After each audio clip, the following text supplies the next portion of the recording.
Okay, November 2021, paper 4, variant 3. Question 1. A ship sails in a straight line between two ports. Figure 1.1 shows the speed time graph for the first 100 minutes of its journey between the two ports. Calculate the maximum acceleration during the first 100 minutes of the ship's journey. Can I find the maximum acceleration during the first 100 minutes of its journey? Yes, I can. By finding the slope. So I need to find the slope. Where would the maximum slope be? This is a speed time graph, so the slope is the acceleration.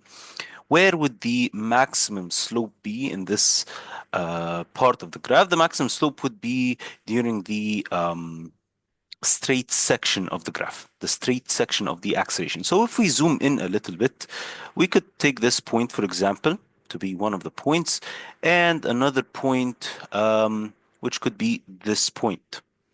So these are the 2 points of this straight section. Can I find the slope? Yes, y2 minus y1 over x2 minus x1.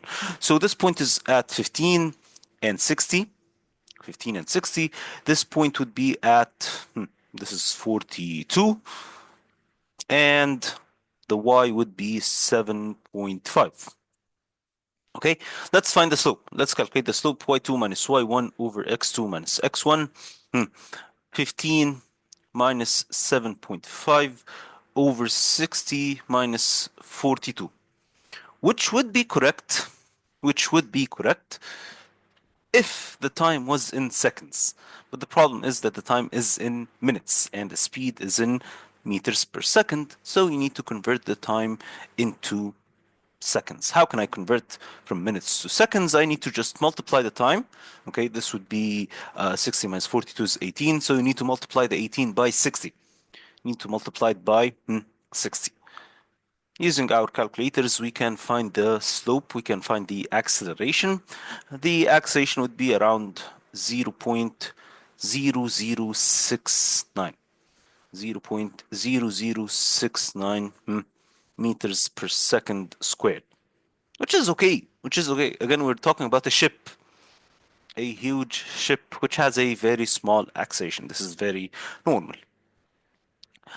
Calculate the distance traveled by the ship between times 42 and time 100. Can I find the distance traveled? Yes, I can find the distance traveled, which is the area under the graph. So basically, I want to find the area between time 42, which is from this point, all the way to time 100. Okay, this is, we can divide it into several areas. Okay, for example, this area would be a trapezium, and this area would be a rectangle. So we have 2 areas. The first area is a trapezium, base 1 plus base 2 over height, over 2 times height. So base 1 is 7.5, base 2 is 15, and the height is 18. This is the first, okay? And again, we need to multiply the, yes, we need to multiply the time by 60. Base 1, we said is 7.5 plus base 2, 15 over 2 times the height, which is the difference between them, which is 18. But you need to multiply this 18 by 60. Why should I multiply it by 60? So that it is in seconds. So this is area 1. This is area 1 of the trapezium. And I need to add area 2. Area 2 is this rectangle from 60 to 100 and 15. So 15 times 40, but you need to multiply the 40 by 60 again. So 15 times 40, but you need to multiply the 40 by 60. And this is area 2. Can I find area? Yes, using my calculator. Just multiply. And the final answer would be around 48,000 meters. Let's calculate it again. So this is 7.5 plus 15 over 2 times 18 times 60. Plus 15 times 40 times 60, which is 48,150. We can round up to or round down to 48,000 meters. So this is 48,000 meters, or you can say 48 kilometers. This is the distance traveled. Let's zoom out again. At the time not shown on the graph, the acceleration of the ship is 0.0087 meters per second squared. The total mass of the ship is 2.3 times 10 to the power of 7. Can I find the force? Yes, force equals mass times acceleration. Very simple. So force equals mass times acceleration, 2.3 times 10 to the power of 7 times 0.0087 meters per second squared. 2.3 times 10 to the power of 7 times 0.0087, which is 200,000 newtons, or you can just say 2 times 10 to the power of 4 to the power of 5 newtons. It's exactly 200,000 and 10 and 100, which is okay. Explain why the force on the ship due to the ship's engine is greater than the value you have calculated in I. Why is the force actually greater than 200,000? For example, it's 210 or 220,000. Because of the losses, which are due to what? If you have some losses, these losses would be due to the water, the water resistance, the friction. Yes, friction between the friction, the water. We call it the water resistance. Okay, so the water resistance or the drag, you can call it the drag, due to water resistance. Okay, yeah. Okay, figure 2.1 shows a simplified version of a gravity lamp. I don't care what is this gravity lamp, but anyway, how does it work? It uses it's used to light a LED without mains electricity, without plugging it into the plug.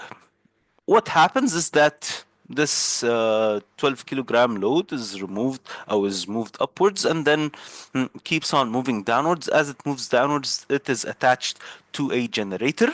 Okay, this generator is connected to the LED, which switches on the LED for some time. Anyway, the load is 12 kilograms. It's raised to a height of 1.7 meters above the ground. The load is connected to a pulley system and it takes 1,200 seconds to fall down. Can I find the rate of transfer of gravitational potential energy? What is rate of something? Again, whenever you read the word rate means that you have to divide this something by time. So basically, I'm finding energy over time, which is the power. So I need to find the power. How can I find the power? Yes, of the gravitation potential energy. So basically, how to find the power? It's energy over time, or in this case, gravitational potential energy, which is mgh over time. You have everything given to you. You have the mass, you know the g, and you know the height, mgh over 1,200. So 12 times 9.8 times 1.7 over 1,200, which is a very small number. 12 times 9.8 times 1.7 divided by 1,200. This is 0.166. You can say 0.17 watts. 0.17 watts. Okay, this is the rate. The light output of the LED is 0.1 watts. Calculate the efficiency. Can I find the efficiency? Okay, that's easy. Efficiency equals useful output over total input. Efficiency equals useful output over total input. What is the useful output in this case? Again, if you do not know the difference between them, I know he has written that the output is 0.1, 0.1 watts. But if you do not know, then the output is always the smaller number. It's always the smaller number. So 0.1 divided by the total input, which is 0.17, which is 0.17. Can I find the efficiency? 0.1 divided by 0.17 divided by 0.17 times 100 to find the percentage, which is 58.8%, or you can say 59%. Okay, 59%. Okay. Now, suggest a social or environmental advantage of using this gravity lamp. Again, this gravity lamp, what did I do? I just moved the mass upwards and I let it fall down, which generated electricity. So basically, you're not using the power grid. You're not using the power grid. For example, there is no. So the power grid actually is, how do we power the power grid? By the coal-fired power stations or by the fuel, any fossil fuel power station. So don't actually need to use this power station. You don't actually need to pay any money to light up this LED. Okay, you do not pay any money, so no cost. There's no running costs, for example. Okay, no costs. You don't use any fuel. You don't pollute the environment, for example. You're not polluting the environment. Hmm. A gas bubble is released at the bottom of the lake. Atmospheric pressure is 1 times 10 to the power 5. Density is 1000. Temperature is constant. Explain why the volume of the bubble increases as the bubble, okay, moves upwards. As the bubble rises to the surface, the volume increases, okay, as it rises higher in the water. Why does the volume increase? Well, you might say this is because of the pressure. Yes. What happens to the pressure? You have to say that the pressure, okay, of the liquid, of the water, decreases. So the pressure of the water decreases as you move upwards. The pressure decreases. And they are both inversely proportional. That's all we need to say. So the pressure of the water decreases, pressure of water decreases. You can say that the pressure and volume are inversely proportional. P1 V1 equals P2 V2. This means that they are both inversely proportional. Okay. Volume of the gas bubble is 0.40 centimeters when it is at a depth of 3 meters below the surface. Calculate the volume of the gas bubble when it is at 0 0.5 meters below the surface of the lake. Excellent. Okay, so we'll say P1 V1 equals P2 V2, which is definitely correct. But I don't think it's that straightforward. 4 marks means that there has to be some trick. There has to be some trick, some additional step that you have to add in the middle. P1 V1 equals P2 V2. So probably there is a trick. So P1 pressure of the liquid is rho GH and P2 the pressure of the liquid is rho GH, which is correct. Which is correct. That's if we are talking about the pressure of the liquid alone. If you are talking about the pressure of the liquid alone. So he's saying that the bubble was at a depth of 3 meters and then it rose to a depth of 0.5 meters. As it rises, the volume increases. Okay, yes.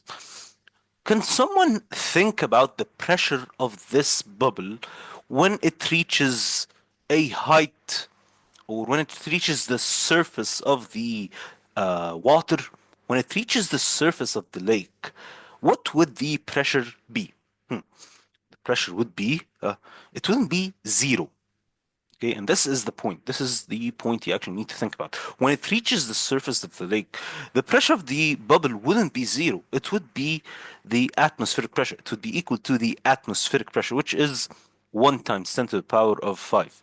So as it rises up, the pressure does decrease. Yes, pressure decreases and the volume increases. Okay, which is okay. But the pressure does not reach zero at the surface of the lake. Actually, if the pressure reached zero, the volume would keep on increasing and it would be infinite, which is impossible for our calculations. If the pressure of this bubble reached zero, then the volume would be infinity, which is against the laws of physics here.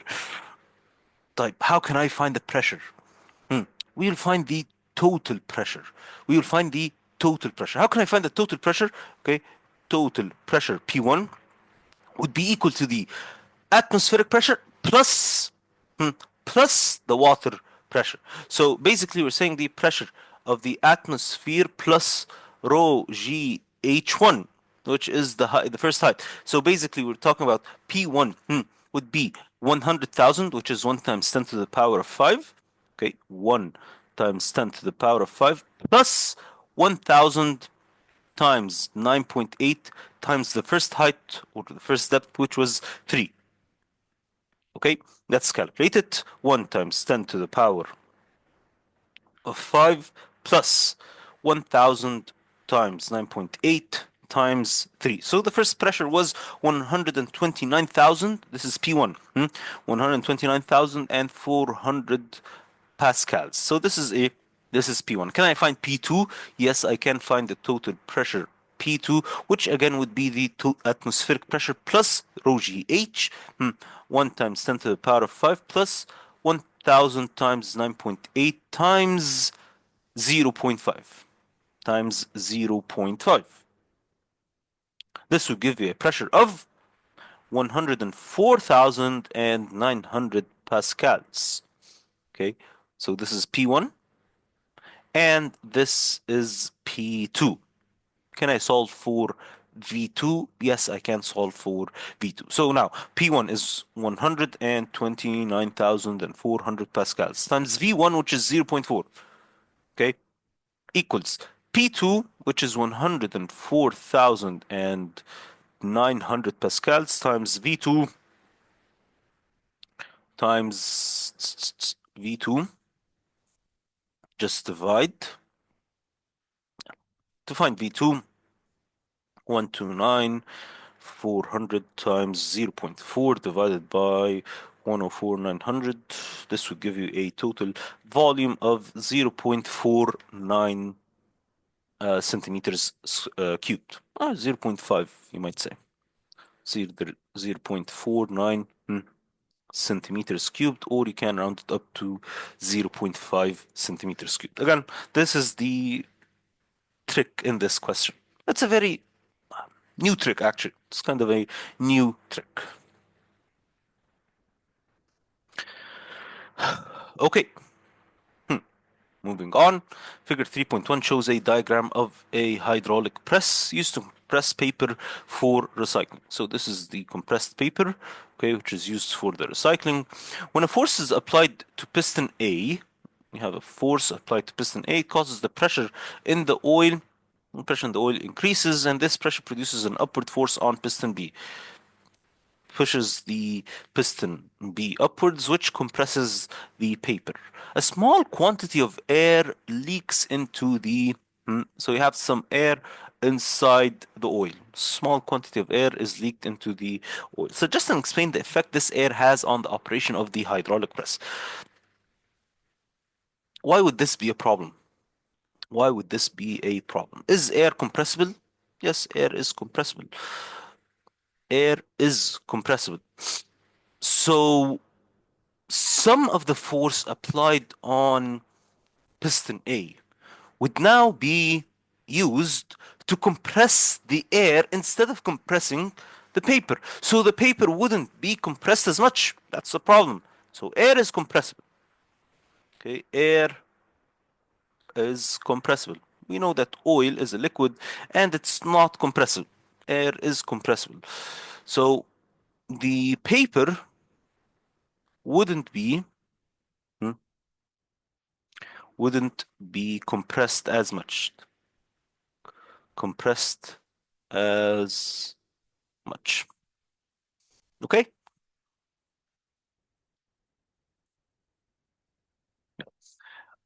Explain what happens to the pressure of a constant volume of air when the temperature of the air increases. Use ideas of momentum of molecules in your explanation. What happens to the pressure at a constant volume? Constant volume. As we increase the temperature, what happens to the pressure? Temperature and pressure are directly proportional. As the temperature increases, let's write it down. As temperature increases, what happens to the kinetic energy of the air? Kinetic energy of the molecules increases. So they move faster. hit the walls harder and more frequently, causing a greater change in momentum. Okay, hitting the walls, hitting the walls harder and more frequently, causing a greater change in momentum. Hmm. A greater change in momentum. And the force also increases. Okay, force increases, and therefore, when the force increases, the pressure increases as well. The pressure increases as well. Okay.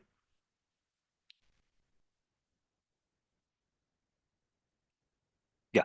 So we have to talk about the pressure. We have to talk about the temperature and how it affects the kinetic energy, and then how they hit the walls, changing their momentum, and how this momentum causes a greater force, making the molecules hit the walls harder and more frequently, increasing the pressure.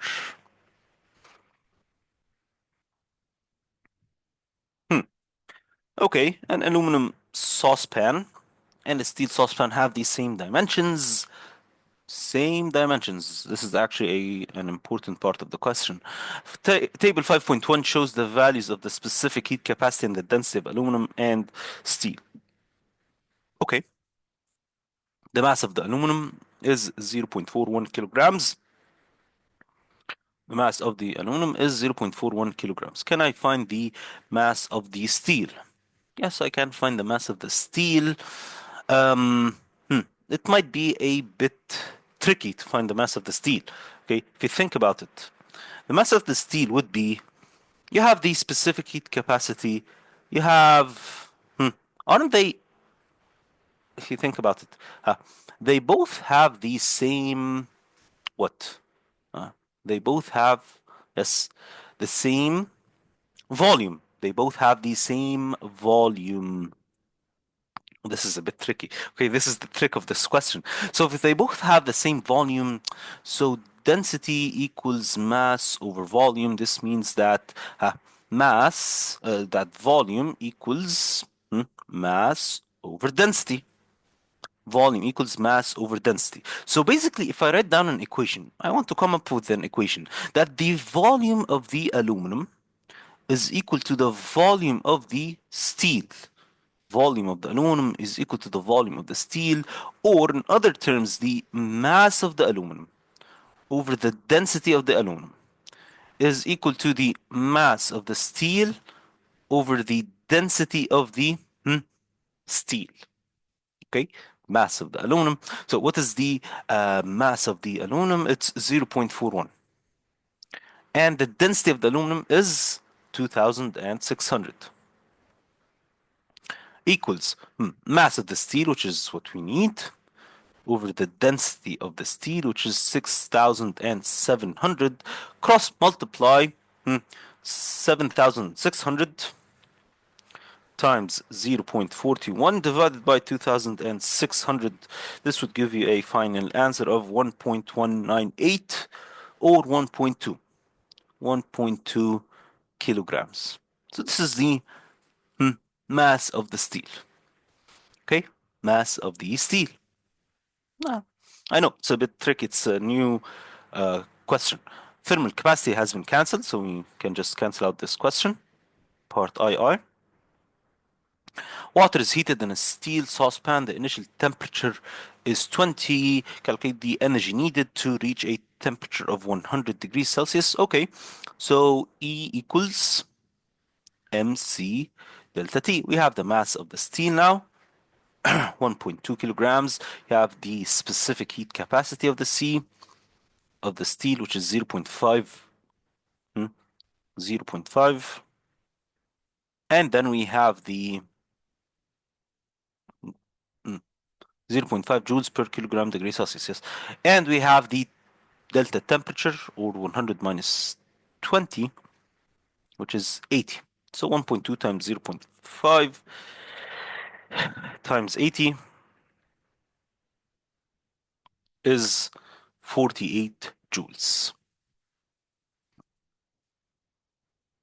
You don't need that much energy to heat up an aluminum or a steel pan. Only 48 joules. Explain why the metals are better thermal conductors than non-metals. Why? Because they have free moving electrons. Free moving, okay, electrons. Okay. Describe an experiment to determine the speed of sound in air. State the apparatus you need, details of how to take measurements, and how to calculate the speed of sound in air. You may use the space below to draw a label diagram as part of your answer. So you don't really need to draw the diagram, but if you want to, you can draw it, and it could be measured as part of, or it could be taken as part of your answer. Um, So you have several ways of actually measuring the speed of sound. You could use the way you could state the experiment, which we have two students and a large distance between them, or you could use another experiment in which you would need to find the echo speed, echo, and then when you hear the sound again, you have the time and the distance. You can do that. Definitely, one, the easier one would be if you have two students, one of them has a smoke gun and the other has a stopwatch. So if I want to draw it, this is student A. Definitely, I know my drawing skills are the best. I know.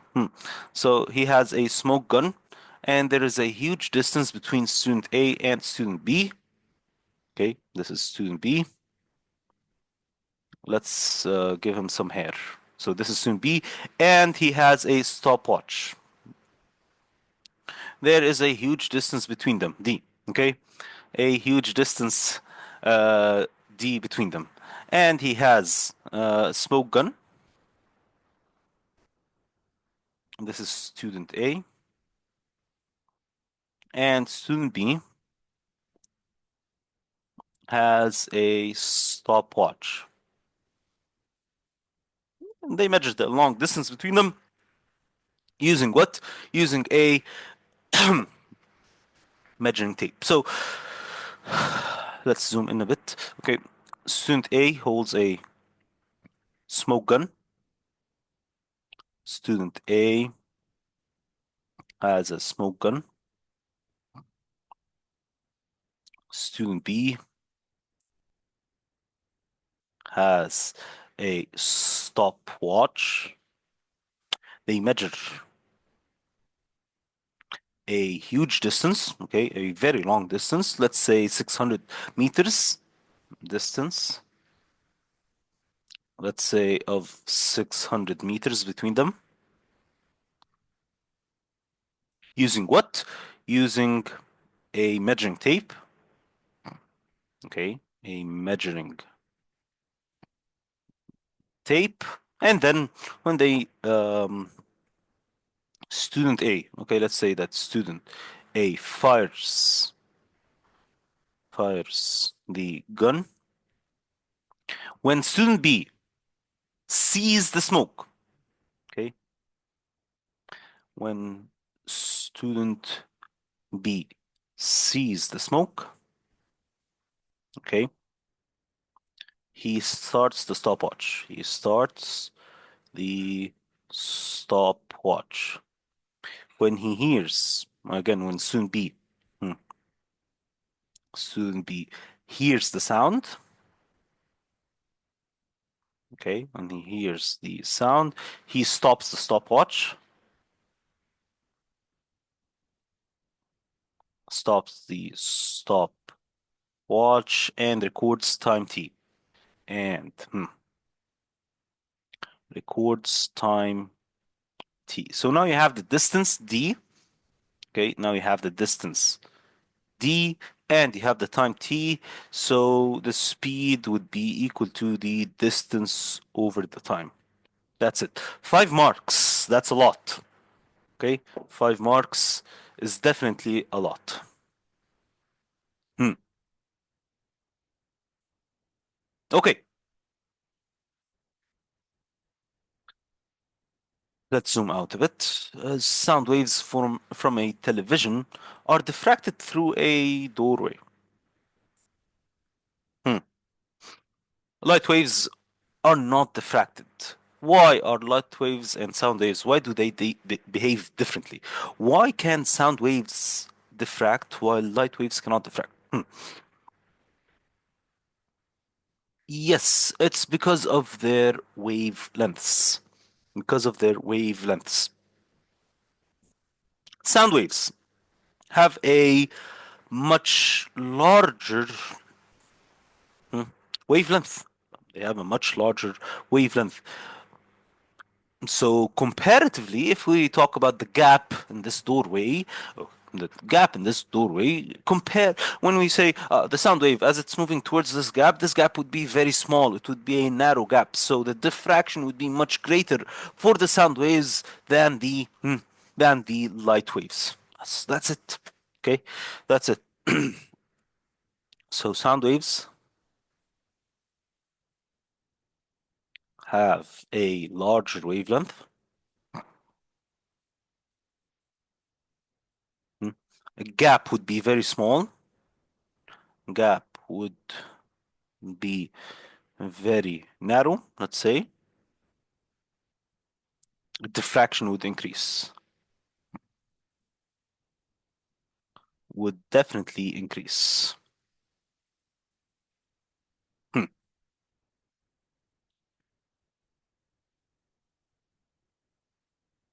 Okay. Yeah.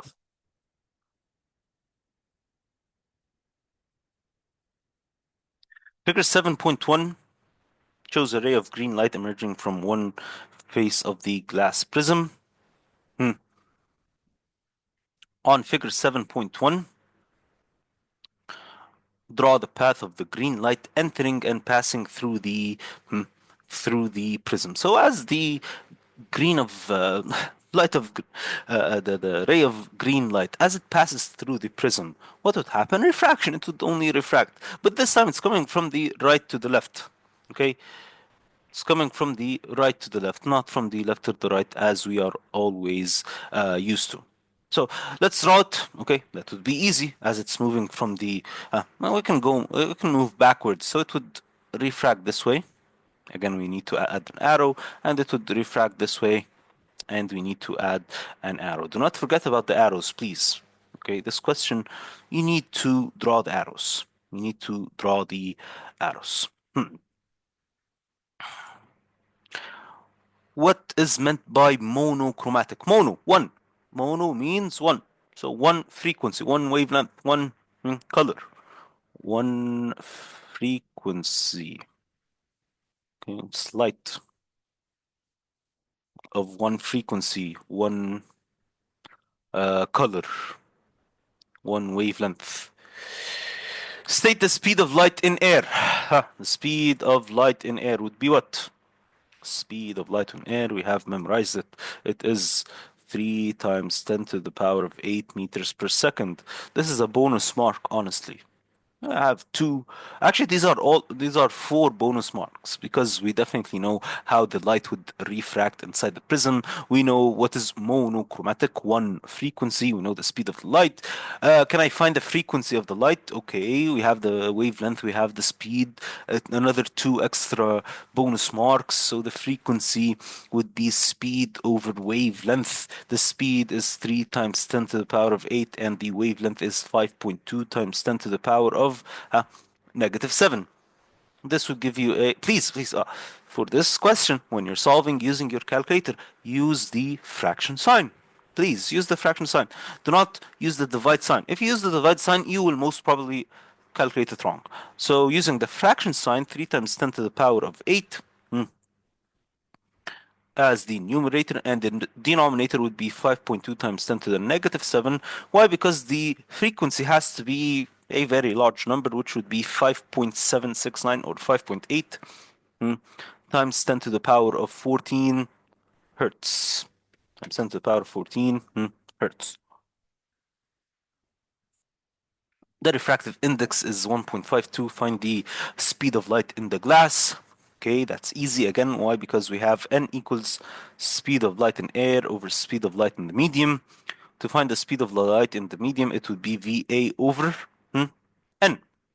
Speed of light in the air is 3 times 10 to the power of 8 over n, which is 1.52. That's it. Again, the speed has to be less than 3 times 10 to the power of 8.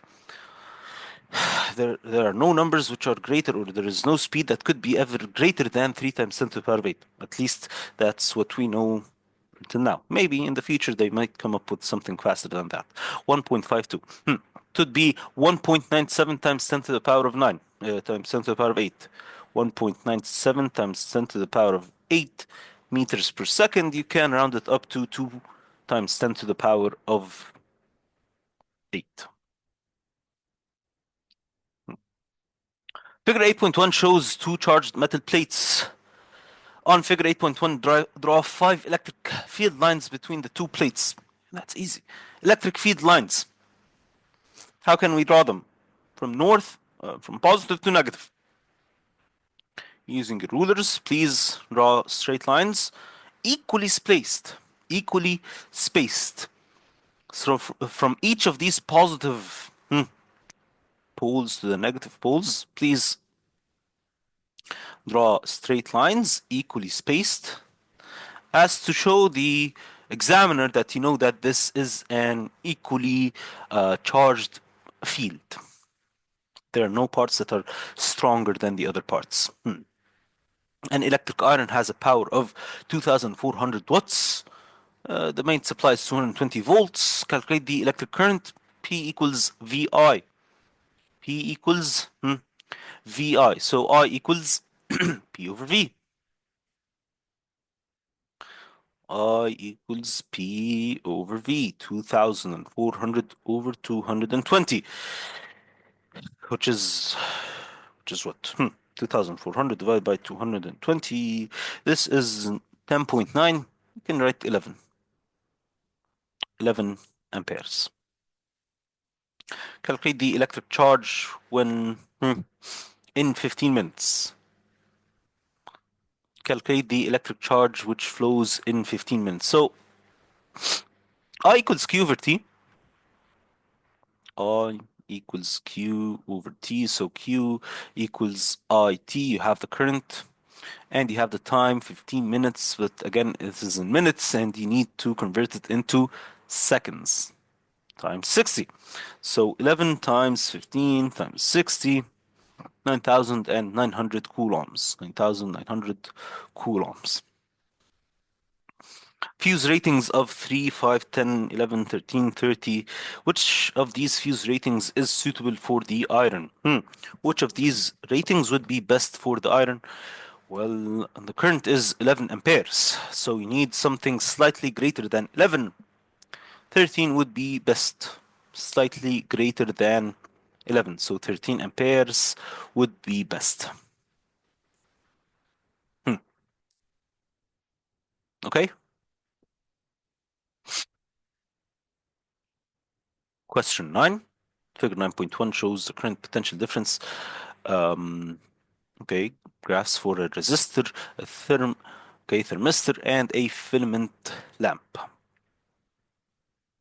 The resistor, thermistor, and filament lamp are connected in series with a power supply. Draw a circuit for this. Draw a circuit diagram for this circuit. Okay, so you have a power supply. Okay, instead of drawing a battery, we can draw a power supply, which is two. Okay, circles like this. You have a resistor, a fixed resistor. You have a thermistor, and you have a filament lamp. They are all in series. Okay, not bad. Add a voltmeter to your circuit diagram in the correct position to measure the potential difference across the resistor. Okay, again, a voltmeter to measure the resistance across the resistor. using the graph, determine the potential difference across the terminals of the power supply when the potential difference across the resistor is 6 volts. Okay, let's use the graph. 4 marks. Will it be that hard? Will it be easier? I don't know. Let's find out. If the potential difference across the resistor is 6 volts, so this is 6 volts, it's reading 6 volts. What would the potential difference across the thermistor and across the lamp be? Put in mind that this is a series circuit. This is a series circuit. What do I mean by a series circuit? If you have a series circuit, then the potential difference for each of these components could be different. Potential difference of each of these components could be different.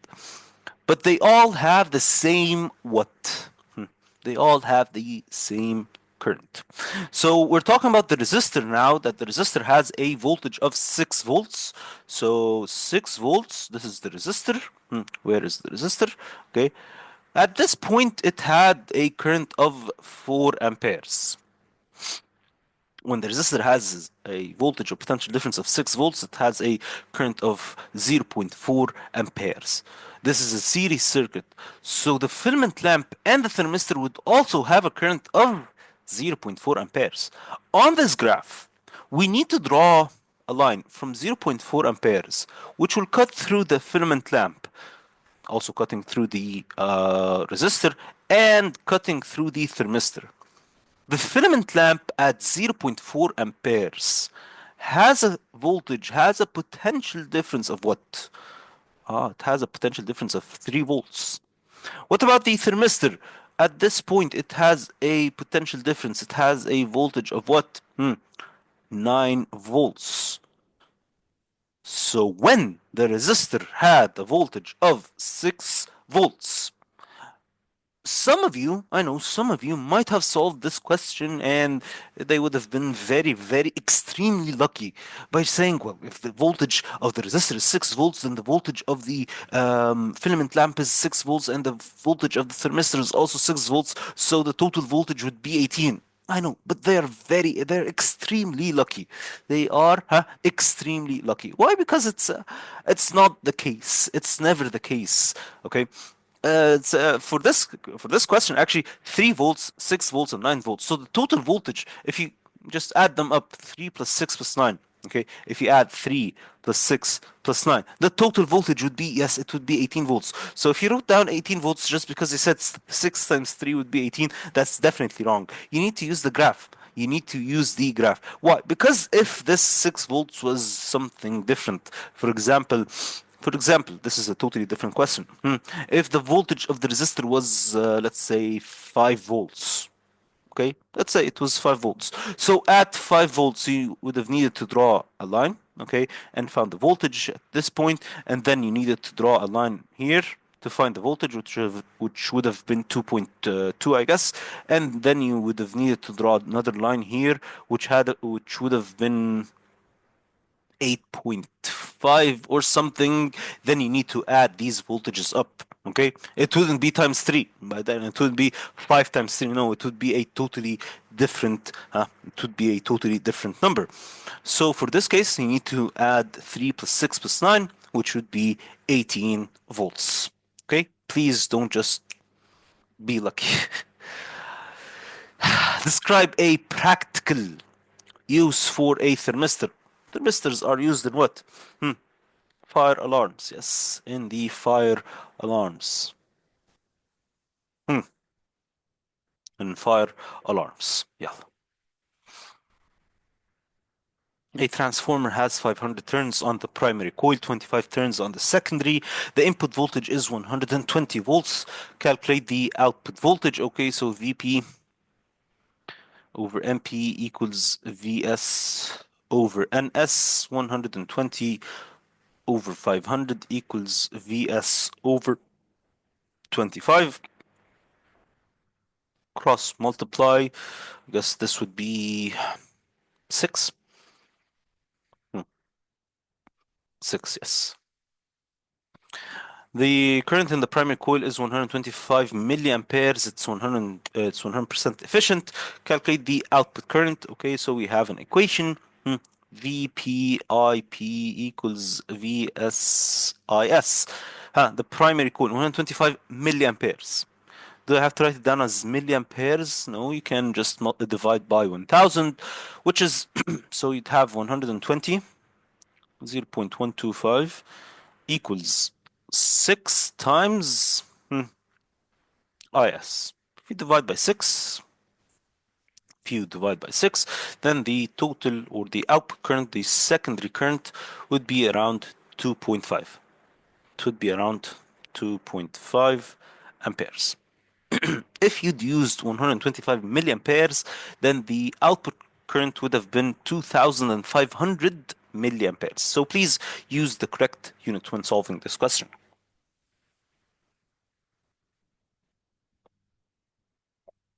Hmm.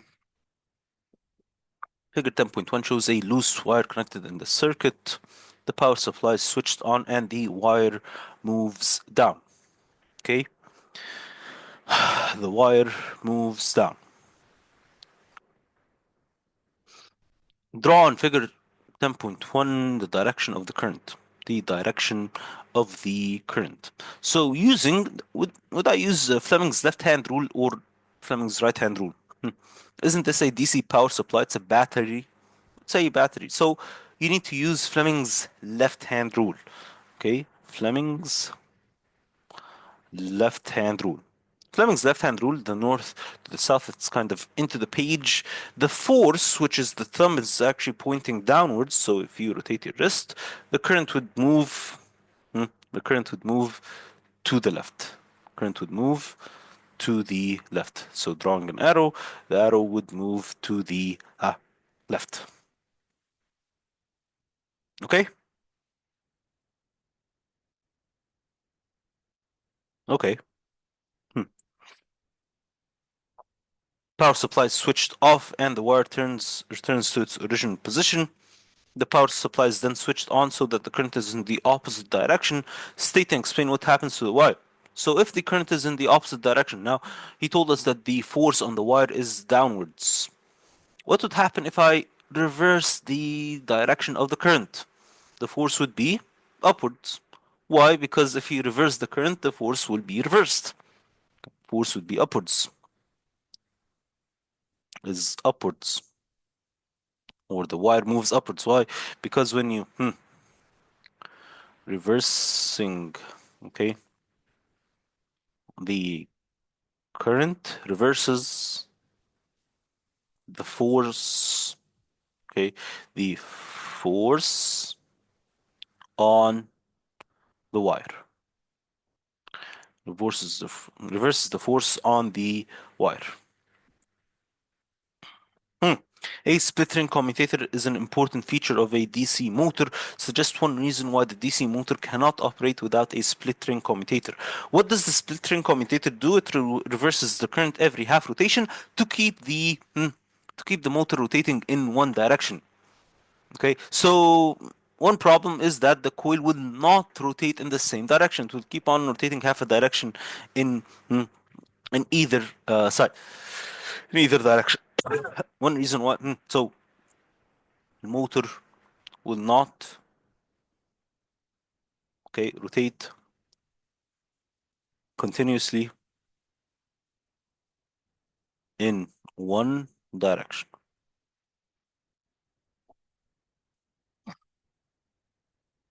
Okay, now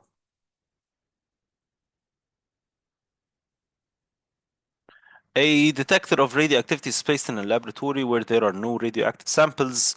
Um, she notices that the detector count rate varies between 20 and 24, keeps on increasing or decreasing without any radioactive samples. Suggest a source of these readings. This background radiation. Is this background so a source would be the background radiation. Hmm. Radiation from, let's say, buildings, from food, hmm, from the trees, from the sun, from cosmic radiation, whatever. Explain why these readings are not constant. Why aren't they constant? Because they are random. We always say it's a random background radiation. Okay, it's a random background radiation. Hmm. A nucleus of uranium contains 92 protons, 146 neutrons. It decays by producing an alpha particle and a thorium uh, atom. So uranium 92, and the nucleon number would be 92 plus 146, which is 238. Producing an alpha, which is 4 and 2, so the thorium would be 90 and 234. 4 plus 234 is 238. 2 plus 90 is 192. An isotope of radon has a half-life of 3.8 days. It decays by emitting alpha radiation. Calculate the time taken for 16 milligrams of this isotope to decay to 2 milligrams of this isotope. Very straightforward. Very straightforward. All you need to do is see how many half-lives have been used up. So 16 divided by 2 is 8. Divided by 2 again is 4. Divided by 2 again is 2. So you have 3 half-lives. 3.8 times 3 is what? 3.8 times 3 is 11.4 days. 11.4 days. Okay? Okay.